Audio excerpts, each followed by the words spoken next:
In this video, let's try to look at the effects of price flow through a case study, which is the minimum wage. An important example of a price flow is the minimum wage. Minimum wage laws dictate the lowest price for labor that any employer may pay. To examine the effects of a minimum wage, we must consider the market for labor.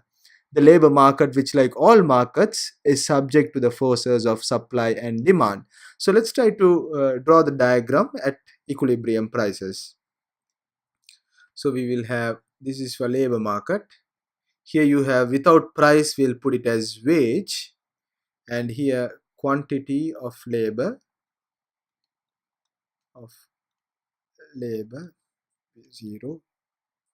So here we have labor supply.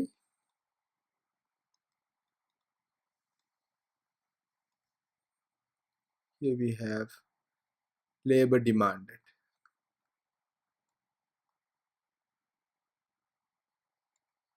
And this would be the equilibrium wage. I'll put wage E, and this would be the equilibrium employment. Let's not say quantity, but let's put it as employment. So equilibrium employment. Now, what happens when there is a minimum wage law which is set above the equilibrium wage? So, as you can see, the excess, in a normal example, you would see a surplus, and in this, the surplus means unemployment. So, let's repeat it again. So, this would be wage, quantity of labor, labor demanded, so labor demanded, and this would be labor supply. So this would be the price flow. And this was the wage at equilibrium. Now this is because of this is the minimum wage, so I'll put this minimum wage, and here you had the equilibrium employment. But now the labor market this is the supplying one, so the labor supply. So labor market would be ready to supply this quantity. So quantity supplied.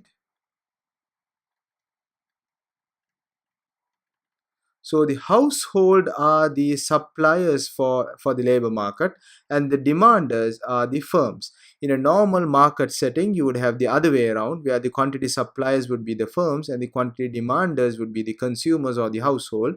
But in a labor market, it would be the other way around. So this would be the quantity demanded, because at this price, the firms are only able to demand this amount. So you have quantity demanded.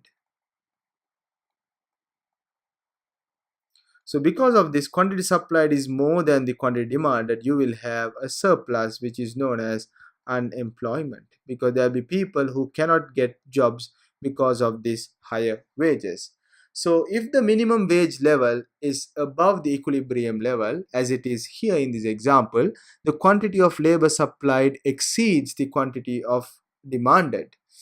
So the result is unemployment. Thus, the minimum wage raises the incomes of those workers who have jobs, but it lowers the income of those workers who cannot find jobs because of unemployment.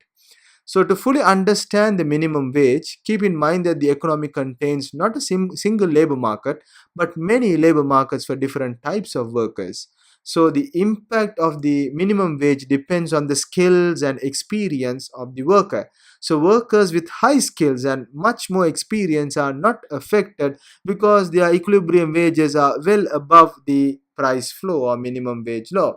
For these workers, the minimum wage is not binding. However, the minimum wage has its greatest impact on the market for normally the freshers, the fresh graduates or the teenage labor. The equilibrium wage of teenagers or school leavers or fresh graduates are low because teenagers are among the least skilled and least experienced members of the labor force. In addition, teenagers are often willing to accept a lower wage in exchange for on the job training, so they will be demanding more. As a result, the minimum wage is more often binding for teenagers than of the other members of the labor force. So this altering of quantity of labor demanded, the minimum wage laws actually alters the quantity of labor supplied as well. Because of minimum wage laws, teenagers can earn more because of there is higher wages being paid, so they will try to drop out from school or universities to take up jobs. So there will be another issue here. So minimum wage law is a frequent topic of political debate. The proponents or the advocates of minimum wage, they actually view it is as a policy as one way to increase the raise of the income of working poor. So they correctly point out the people who have the jobs, they can, because of minimum wage laws, they can actually increase the standard of living. But also they have to admit that there are adverse effects, including unemployment. However, the proponents, they seem to always believe that the effects are too small, and all things being considered, a higher minimum wage law makes the poor better off. However, the opponents of the minimum wage laws, they always contend that it is not the best way to combat poverty, because they know that higher minimum wage law causes unemployment and encourages teenagers to drop out from school or from universities, which prevents some unskilled workers from getting the on-the-job training that they need. So they won't get the required skills, and they are looking after more jobs, so there will be more quantity being supplied, and there is not much of demand because of the minimum wage law. So this is the trade-off of having minimum wage law.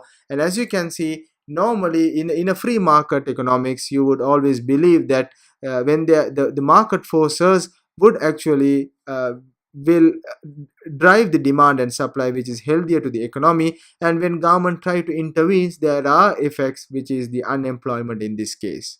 So this concludes the effects of price on market operations.